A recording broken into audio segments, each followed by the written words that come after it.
찬양팀이 딱 섰는데 오늘 새벽에 하나님이 은혜를 주시는구나라는 것을 느낄 수가 있었습니다. 왜냐하면 저는 목사님 그 바지 색깔이 그렇게 알록달록하고 윗도리도 이쁜데 다른 분들도 다 색깔을 보라색 또 주황색 옷을 입고 나오셨는데 그 주의 임재 앞에 잠잠해라는 찬양도 그렇고 너 어디 가든지 순종하라는 찬양도 그렇고 목사가 와서 설교를 전하면서 은혜를 준다기보다는 제가 여러분들과 함께 은혜를 받는다라는 생각이 더 크고요. 우리 디오 장로님 기도도 너무 감사하고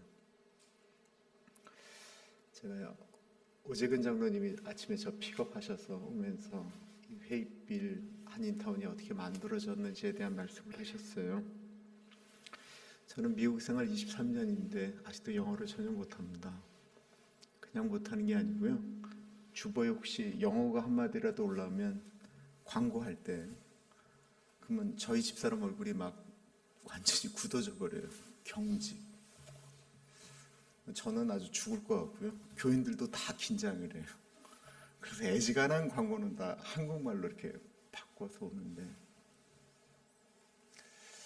우리 어머니들이 미국 분들하고 같이 결혼하셔서 이곳에 오셔서 이곳을 세우고 이곳에서 눈물을 흘리고 어쩔 때는 문화가 어떨 때는 언어가 어쩔 때는 고향이 너무 그리운데 어떡하지 못해서 교회에서 하나님께 눈물을 흘리면서 세워진 교회 같아서 참 감동이 되고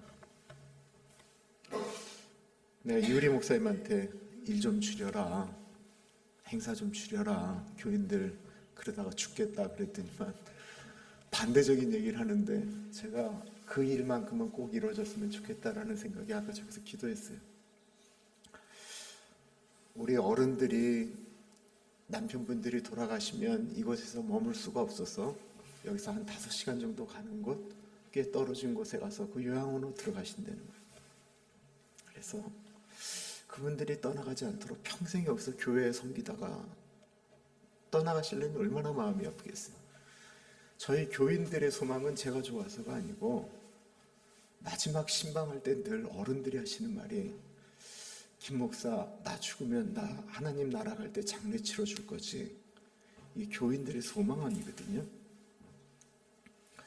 그래서 이쪽에다가 그 어른들을 위해서 좀 이렇게 뭘 세우고 싶다라고 하는데 그 일은 정말 되어지면 뭐 돈 들어가고 이걸 좀 떠나서 교회가 정말 좀 따뜻하겠다라는 생각이 들었습니다.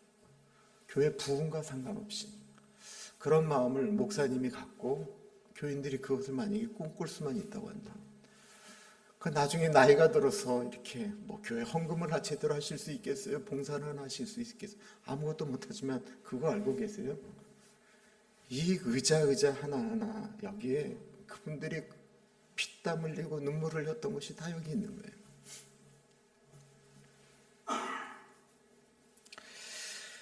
섬김이라는 말이 거창한 것 같지만 누구에게 그냥 힘이 되어주는 게 섬김이죠. 그 중에 하나가 그냥 옆에 있어주는 것입니다. 목회자에게 교회에 가장 힘이 되는 건 아무 힘이 없어도 그냥 있어주는 거예요. 아무 일을 못해도 그 자리에 앉아있는 게 그게 은혜예요. 그게 섬김이에요. 그런 의미에서 보면 참 회의빌 한인장로교회가 참 좋다라는 생각이 듭니다. 누군가를 섬긴다라고 하는 건 우리가 느껴도 참 좋은 일인데 예수님도 그것이 얼마나 좋은지 예수님 자체가 이 땅에 오실 때 내가 그게 얼마나 좋은지 내가 그 일하러 오셨다고 마태복음 20장 28절에 말씀하셨습니다. 인자가 온 것은 섬김을 받으려 함이 아니라 도리어 섬기려 하고 자기 목숨을 많은 사람의 대속물로 주려 함이라. 오늘 본문은 예수님이 잡식이 그날 밤이죠. 식사를 하시고 난 다음에 제자들의 발을 씻겨주신 소위 말하는 발족자 세수할 때 세자에서 발을 씻겼다고 해서 세족식이라고 이야기하는데 12절에 보시면 예수님이 저희의 발을 씻기신 후에 옷을 입으시고 다시 앉아라고 말씀하고 있어요. 이 말은 바꾸어 말하면 옷을 벗고 계셨다라고 하는 것을 말하는 것이고요. 그리고 앉아있지 않았다라고 하는 것을 의미하는 것이죠. 왜 제자들은 다 앉아있고 제자들은 다 옷을 입고 있는데 왜 예수님은 옷을 벗고 그리고 의자에 앉지 않아 계셨을까요? 그것은 예수님께서 제자들의 발을 씻길 때 그 당시 종들이 손님이나 주인의 발을 씻을 때 우통을 벗고 종의 모습이거든요. 종의 모습으로 발을 씻기신 것처럼 당신이 완전히 종이 되어서 겉옷을 다 벗고 예수님의 발을 씻겼고 예수님이 종들이 무릎을 꿇고 주인이나 손님은 의자에 앉아서 발을 내밀면 그 발을 씻기듯이 예수님은 무릎을 꿇고 제자들의 발을 씻겼다라고 하는 것을 의미하는 것입니다. 만약 예수님이 제자들의 발을 씻으실 때 예수님 그냥 선생님의 옷을 다 입고 제자들의 발을 씻기셨다고 생각해 보세요. 예수님이 제자들의 발을 씻길 때 예수님도 선생님이니까 의자에 앉으셔서 제자들의 발을 씻기셨다고 생각해 보세요. 제자들을 얼마나 불편하겠어요. 그 발을 씻기는 예수님도 얼마나 불편하셨겠습니까?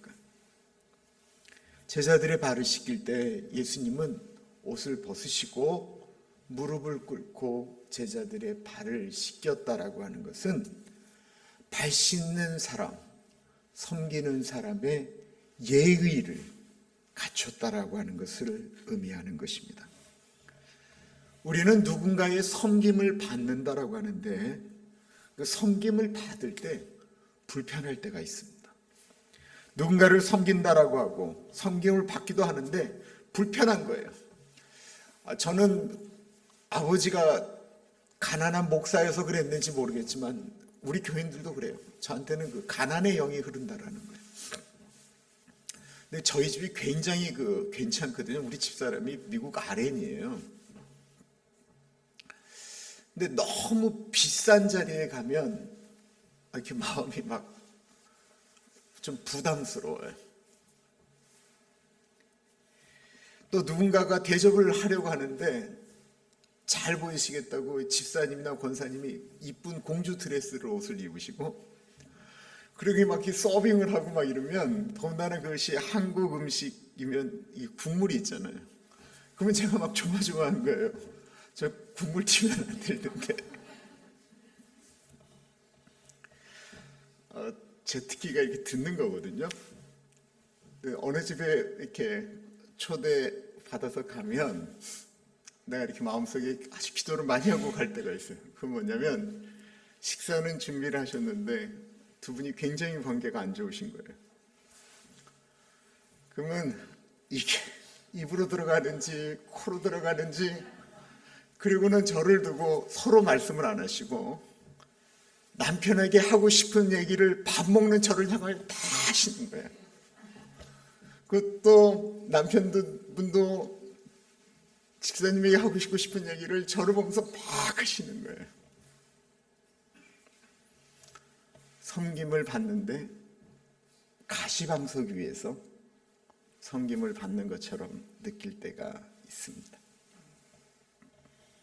어떤 분은 섬긴다라고 하는데 내 지위가 여기에 있는데 내가 지금 당신들을 섬겨주는 거야 라고 하는 느낌이 그대로 오도록, 그래서 섬김을 받는 사람들의 마음이 괜히 미안하도록 만들 때도 종종 있습니다.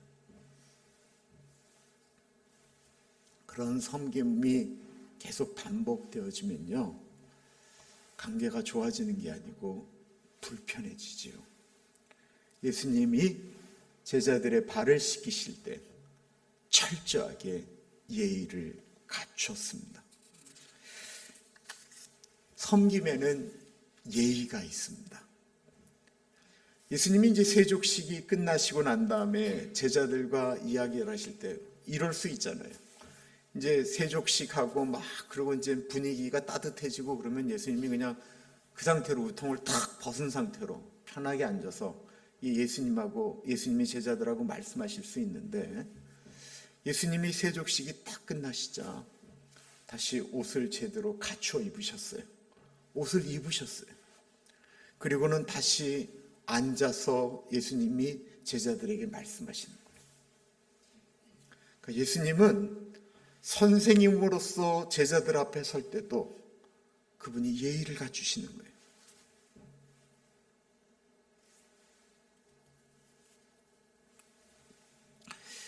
예수님의 발을 씻기실 대상에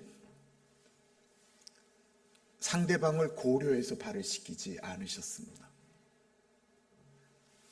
3년이나 예수님을 따라다녔으면서도 예수님의 말을 믿지 못했던 도마도 있었고요. 예수님께서 십자가를 지러 올라가시는 그 예루살렘 여정, 불과 그 며칠 전에 누가 크냐고 싸우는 와중에 예수님 왕이 되시면 저를 우쪽에 저를 왼쪽에 이렇게 세워주십시오라고 했던 요한과 야고보도 있었습니다. 곧 그날 밤이 지나면 나 예수 모르는데 그 이름을 저주했던 베드로도 있었습니다. 예수님은 섬김의 대상을 선택하지 않으셨습니다. 예수님이 섬겼던 사람들은 사람들이 손가락질하는 세리들, 막달라 마리아처럼 귀신 들렸던 여인이라고도 이야기하고 몸을 파는 분이라고 얘기했던 분도, 가난한 사람들, 문둥병자들, 어부들, 사마리아 여인들, 심지어는 관계가 불편했던 바리새인들이 예수님을 초대해도 그곳에 가면 불편한 줄 알지만 예수님 섬김해야 된다라고 생각하고는 사람 가리지 않고 초대에 응하셨습니다. 예수님은 제자들의 다른 점을 인정하고 발을 씻겨 주셨습니다. 그리고 말씀하시길, 내가 주와 선생으로 너희들의 발을 씻긴 것처럼 너희도 발을 씻기라고 말씀하셨습니다. 내가 주와 또는 선생이 되어 너희 발을 씻겼으니 너희도 서로 발을 씻기는 것이 옳으니라. 내가 너희에게 행한 것 같이 너희도 행하게 하려 하여 본을 보였노라. 서로 발을 씻기라고 하는 것이 이렇게 내 앞에 있는 마주보고 있는 분을 이야기하는 것일 수도 있지만 나하고 다른 사람들을 이야기하는 거예요. 서로라고 하는 건 나와 다르다라고 하는 것을 의미하는 거예요. 우리가 다 다릅니다. 좋아하는 스포츠가 다르고요. 드라마도 다르고, 누구는 비 내린 날을 좋아하고 누구는 햇빛 쨍쨍한 날을 좋아하기도 합니다. 먹는 음식도 달라, 누구는 한국식을 좋아하고 누구는 미국식을 좋아하기도 합니다. 누구는 교회에서 제발 좀 찬송가 좀 불렀으면 좋겠다고 하는 분들이 있고요. 우리 교회도 제발 좀 이제 뜨겁게 좀 가스펠을 좀 부르자고 말씀하시는 분들도 있습니다. 무엇이 옳을까요? 무엇이 좋은 걸까요? 좋고 나쁜 거 없습니다. 하나님은 우리 모두를 다르게 만드셨어요. 정말 다르게 만드셨어요. 하나님 다른 거 좋아하세요. 섬김의 자세는 내가 섬기려고 하는 사람이 나와 다른 것을 인정해야 가능한 것입니다. 우리는 사람을 선택하려고 하는 마음이 있어요. 섬김도 선택해서 하고 싶은 거예요. 저 사람은 내가 섬겨도 되는 사람, 저 사람은 아닌 사람, 우리가 갖고 있는 기준이 있어요. 그러나 예수님은 기준을 가지고 우리를 섬기지 않으셨다라는 것입니다. 만약에 예수님이 기준을 가지고 사람을 선택하셨다고 한다면 우리 이 자리에 있을 수 있습니까? 아무리 생각하고 또 생각해도 하나님이 4,300년 동안 우상 숭배하던 대한민국을, 4,300년 동안 하나님 모르고 살았던 우리 민족을 하나님이 뭐 보실 게 있다고 우리를 부르셨겠습니까?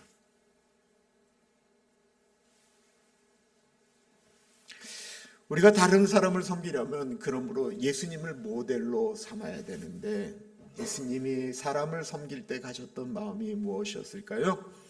빌립보서 2장은 예수님께서 우리를 섬기러 오셨던 모습을 이야기하고 있는데, 옛날부터 초대교회가 그 빌립보서 2장을 이렇게 고백할 때 너무 예수님의 모습이 좋아서 그리스도 찬미성이라고 불렸던 곳이에요. 근데 이걸 내가 좀 편한 우리말 성경으로 읽어볼게요.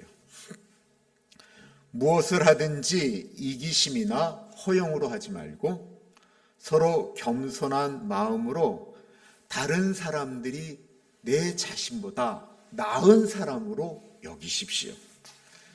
여러분은 각자 자기 자신의 일을 돌아볼 뿐더러 다른 사람의 일도 좀 돌아보십시오.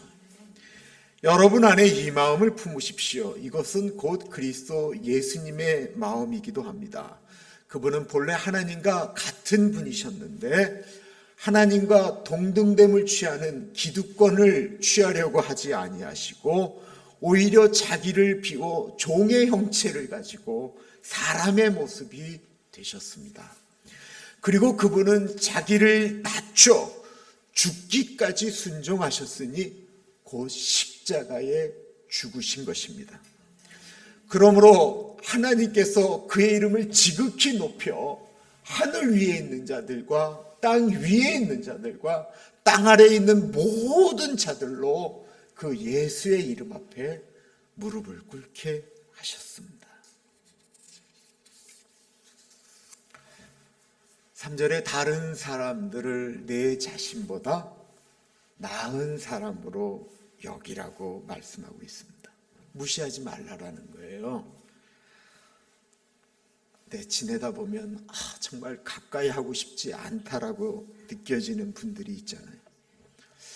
말을 그렇게 안 해도 좋은데 내 마음을 그 말 던지면 상처받을 줄 꼭 아시는 것 같아요. 말 좀 저렇게 안 하시면 참 좋은데 말을 너무 막 함부로 하시고 거짓말도 하시고 행동도 무례한 분들이 있어요. 그거 아세요? 목사들은요, 이렇게 교인이 이렇게 말씀을 하면 그게 거짓말인지 아닌지 이렇게 느껴집니다. 근데 목사의 아픔은 뭐냐면 거짓말을 진심으로 받아들여야 된다는 거예요.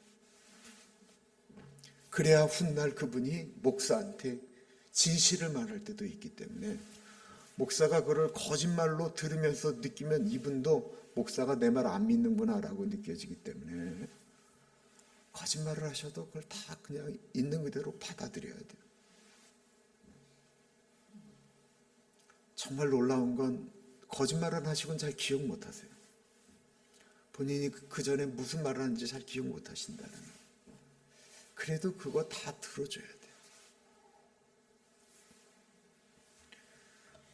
어떻게 섬겨야 되는지 하나님 앞에 기도할 때 제 스스로도 어떨 땐 답이 안 나올 때가 있습니다만 기준 하나를 딱 하나님이 두신 거예요. 야, 다른 거 다 보지 말고 그 사람이 너보다 나은 게 꼭 하나는 있을 거야 라고 말씀하고 계시는 것입니다. 그 중에 하나가 한국 문화인데요. 한국 문화는 나이가 많으면 무조건 어른이에요. 싸우다가 화나면 그냥 바로 나오시잖아. 너 몇 살이야? 라고 말씀하시잖아요. 섬길 이유 하나도 없어요. 성질도 안 좋아요. 뭐도 안 좋아요. 다 안 좋아요. 근데 다행히 저보다 나이가 많아요. 그러면 나보다 나은 거 하나 있구나. 나보다 세상 더 사셨네. 그래서 저희 교회 제가 설교 시간 때 자주 말씀드리는 게 있어요. 누구는 이렇게 얘기하잖아요. 나이가 벼슬이야? 네, 저희 교회는 나이가 벼슬이에요. 나이가 벼슬이고 그렇게 해야 돼요.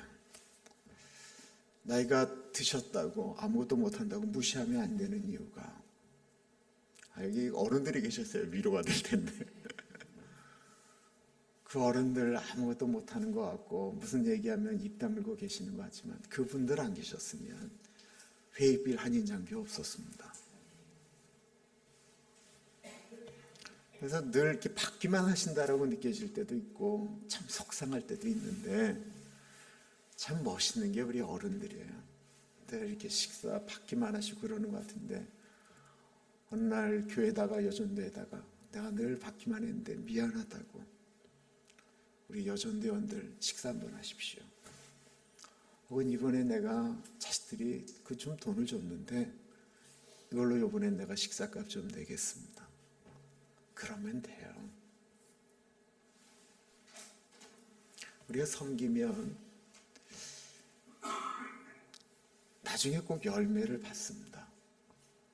근데 여기서 못 받으면 어때요? 하나님이 주신다는데.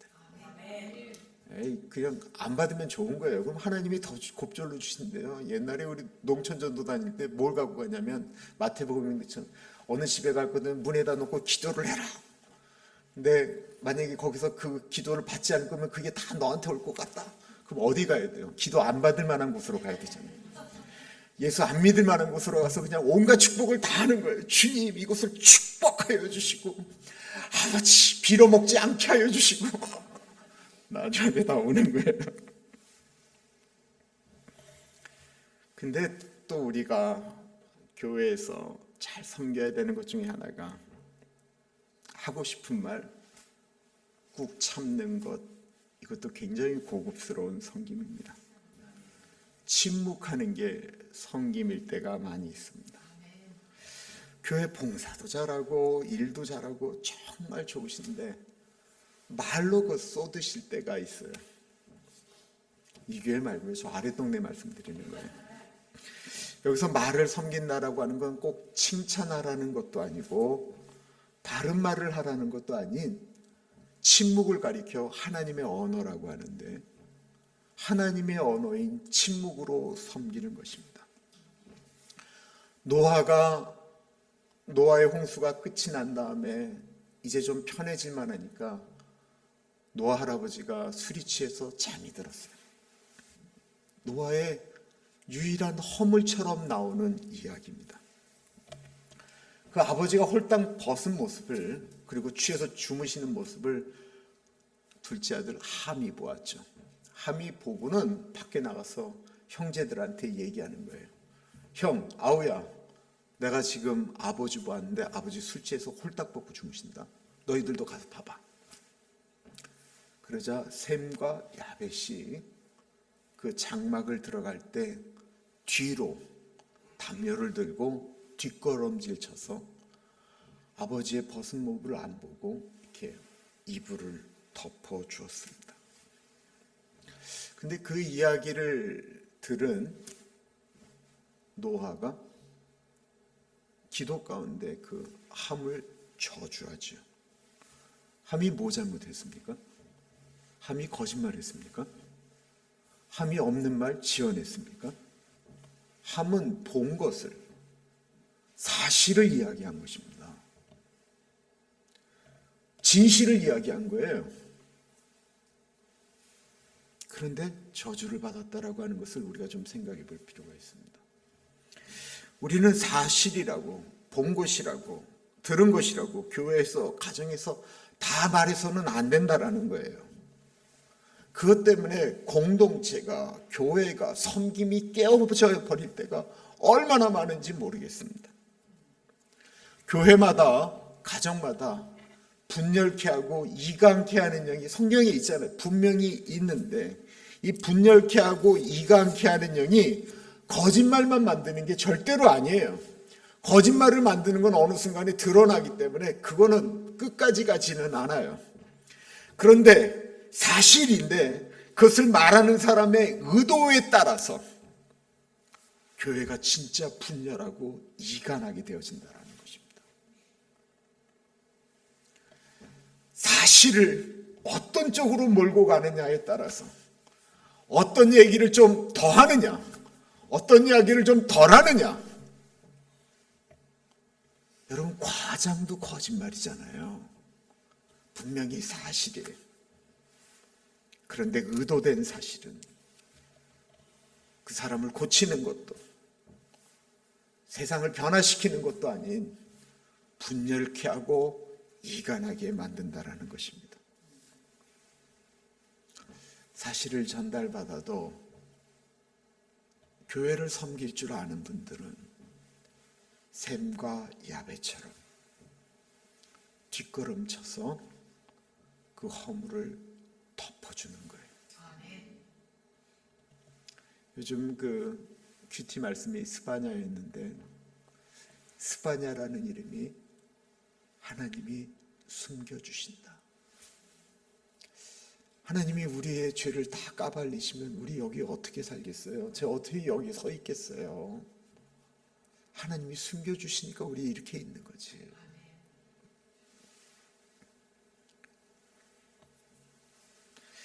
해빛 한인장교회를 보니 교회 규모는 그냥 말씀하신 숫자 정도인데 꼭 캘리포니아에 있는 수천 명 모여 있는 교회에 움직이는 것처럼 움직이는 것 같아요. 역동적으로 움직이고, 또 이 팀들도, 우리 장로님들도, 우리 목사님들도, 목회자 팀들도 참 좋다라는 생각을 가졌습니다. 여기에 정말 좋은 교회는 교인 숫자가 막 늘어나는 교회도 좋은 교회이지만요, 그 교인이 늘어나는데 그 안에서 섬김 가운데 교회가 부흥하지 않으면 그것도 시끄러워집니다. 근데 섬김 가운데 교회가 이렇게 단단해지잖아요. 그때 일어나는 그 리바이벌은 진짜 사람을 이렇게 바꿔놓는 거예요. 사람을 바꿔놓는 거. 그 섬김의 가장 중요한 것이 예의를 갖춘 섬김입니다. 제가 한국에서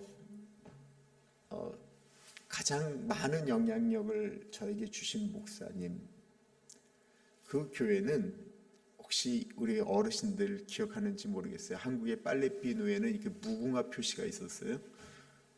그 무궁화 빨래비누라고. 근데 그게 한국의 거의 빨래비누는 무궁화 비누였지. 그 무궁화 유지 안에 있는 교회였습니다. 그리고 교회 이름이 무궁교회예요. 그 산에 있는 교회고, 그 교회의 유일한 장로님은 그 무궁화 유지 사장님이셨어요. 그 당시 이제 교회가 처음 시작된 게 1960년대니까 그때 한국 교회가 이제 60년대, 70년대 이렇게 계속 교회가 그때 이제 급성장할 때 아니었습니까? 근데 교회가 부흥이 될 만하면 이 장로님과 목사님이 늘 불편한 거예요. 교회가 부흥을 하니까 목사님도 본인 설교나 이걸 보고 움직이시는 분들이 있으니까 불편하면 이제 서로 대립을 하는 거예요. 그러다 견디지를 못하면 목사님이 교인들을 데리고 나가셨어요. 나가서 교회를 세우시면 무궁화 유지 안에 다니지 않는 교인들이 다 바깥으로 나갔습니다. 근데 그 교회를 떠나지 못하는 분들이 누굴까요? 그 무궁화 유지를 다니는 직원들은 교회를 어떻게 떠나요? 그러면 또 새로운 목사님이 오시면 또 그 일이 발생하고 또 떠나고, 여러 번 그 일이 있다가 저에게 아버지와 같은 목사님이 그 교회로 부임하시게 되었습니다. 근데 장로님 그때 연세 60세, 목사님 나이 40세였습니다. 한국 교회는 이렇게 단으로 올라갈 때, 얼마 전에 갔더니 이제 없어진 것 같던데요. 한국은 하나님의 단, 거룩한 단으로 올라갈 때 감히 신발 신고 올라가지 못했잖아요. 모세가 신발을 벗듯이 신발을 벗고 단으로 올라가잖아요. 근데 그 목사님이 정말 잘하신 것이 있었는데, 교회 아무리 어려도 이렇게 올라갈 때는 목사님 먼저 올라가고 장로님 올라가시고 그러잖아요. 근데 목사님이 장로님 먼저 올라가십시오. 근데 뭐 그 당시 장로님이 어떻게 목사님보다 먼저 올라가겠어요? 근데 목사님이 예배 시간이 돼도 안 올라가시고 장로님 먼저 올라가셔야 제가 올라가겠습니다. 뭐 11시 시간이 됐는데도 목사님이 정말 움직이지 않으시려고 하니까 장로님이 먼저 올라가셨어요. 그 다음에 목사님이 올라가셨어요. 목사님이 뒤에 올라가시면서 장로님이 내려서 나중에 예배 끝나고 내려가시고 편안하게 나가실 수 있도록 목사님이 올라가시면서 장로님의 신발을 이렇게 돌려놓으셨어요. 한 주, 두 주, 세 주 신발을 돌려놓았습니다. 그 모습을 본 교인들이 감동했겠어요? 아니요. 저 목사, 젊은 목사가 벌써 너무 정치적이다. 장로에게 아부한다. 어디 붙어야 될지 목사가 아는 사람이다. 그 전에 있는 목사님들은 장로님하고 할 말 다 하고 했는데 저 어린 목사가 저거 너무한다 라고 뒤에서 수근수근 거렸어요.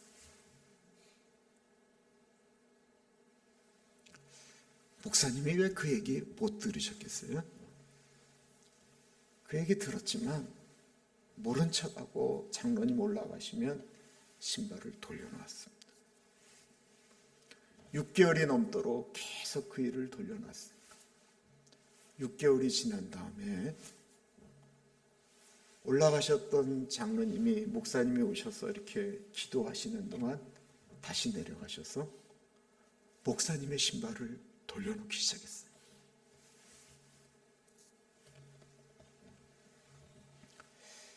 그 조그만 교회가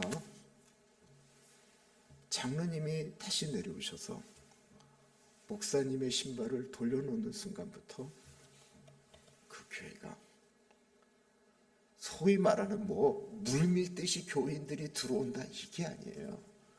그러나 교회가 왠지 안에 들어오면 이 교회가 이렇게 마음이 꽉 찬 느낌 있잖아요. 그 꽉 차 있는 느낌. 그 장로님은 그 전에 계셨던 목사님들에게 악명 높은 장로님 같았어요. 다 목사님들마다 저 장로 때문에 이 교회 안 된다라고 얘기를 했어요. 근데 문제는 장로님이 아니었어요. 섬김만 받겠다라고 하는 사람들이 있었기 때문에 문제였던 거였습니다. 서로 내 신발 돌려주기만을 바라지 어느 누구도 신발을 먼저 돌려놓겠다라고 생각을 안 한 거예요. 제가 이 말씀을 귀에 못이 박히도록 그 목사님한테 듣고 또 들었어요. 내 목회는 그래서 안고 가는 목회라고 정했습니다. 누가 와도 고슴도치 같아도 차라리 내가 피를 흘릴지언정 내가 그렇게 안고 가겠습니다. 근데 목회하는 중간 한 15년 정도 됐을 때 저한테 처음으로 아픔이라는 게 왔어요. 그건 내가 품지 못하는 사람이 있을 수도 있구나. 자랑은 아닌데 23년 동안 교회가 한 번도 이렇게 분규가 일어난 적이 없어요. 갈라짐이 없어요. 근데 처음으로 내가 하나님께 하나님 내가 정말 자신이 없습니다. 그 다음부터는 제가 이 이야기를 못 하겠더라고요. 다 이번에 한국 가서 하나님이 주셨던 은혜가 있어서 한 1개월 전쯤에 저희 교인들한테 제가 이 이야기를 다시 말씀드려요. 우리 교인들은 다 아는 내용이지만 제가 어느 순간부터는 자신이 없으니까 못하겠더라고요. 내가 하나님께 기도한 건 하나님 내가 신발 돌려놓겠습니다. 미국에서 장로님들 신발 좀 돌려놓고 싶은데 다 신발 신고 올라가셔서